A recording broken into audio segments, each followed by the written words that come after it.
So this is the question number 38 from CBSE midterm paper 2021, and this question comes under the topic class 11th Python revision. So in this particular question, a Python code has been given to you and it has been asked what will be the output of this particular code.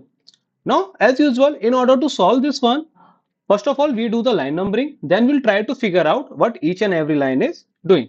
तो first line क्या है आपकी L1 equals to एक list है आपके, इसके अंदर कुछ वैल्यूज गिवन है.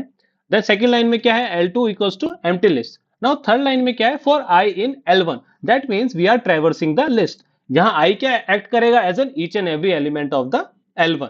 तो first of all what will I do, I की वैल्यू ले लेता हूं मैं. पहले क्या होगी 10, फिर क्या होगी 20, फिर 30, then again 20 and then again 10. Okay, now based on this value we will try to determine कि L2 के अंदर क्या वैल्यू आएगी. Okay, now we need to see in line number 4. line number 4 में क्या चेक कर रहा है कि अगर I हमारा L2 के अंदर नहीं है तो basically what is programming doing कि आप क्या कर रहे हो, लिस्ट 1 की L1 की हर एक वैल्यू को चेक कर रहे हो और ये चेक कर रहे हो कि वो L2 के अंदर अवेलेबल है या नहीं है. अगर अवेलेबल नहीं है तो क्या कर रहे हो आप उसके अंदर उसको ऐड कर रहे हो. तो फर्स्ट थिंग फर्स्ट, जब I की वैल्यू 10 होगी तो इनिशियली क्या है आपकी empty.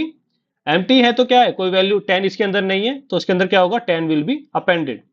Now same for the value 20. तो 20 केस में क्या होगा 20 will be added. Similarly 30 will be added.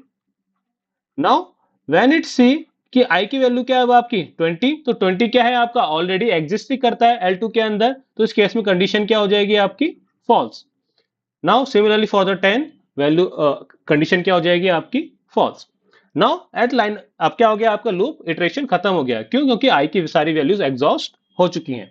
Now line number 6 में क्या है, आपको दोनों वैल्यू प्रिंट करानी है L1 और L2 की separated by and operator.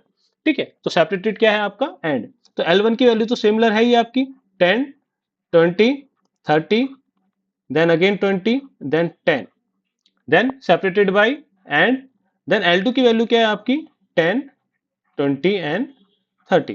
So this will be your output. So if you wish, you can run this one on the IDE, you will get the same output. Hence for this question, option number D is the correct one, जो अभी हमने determine किया है. Now based on the similar concept, you need to tell in the comment box what will be the output of this particular question. ठीक है? Okay guys, then that's it for the day. If you have any doubt regarding this one, feel free to ask in the comment box. Okay then, thanks for your time.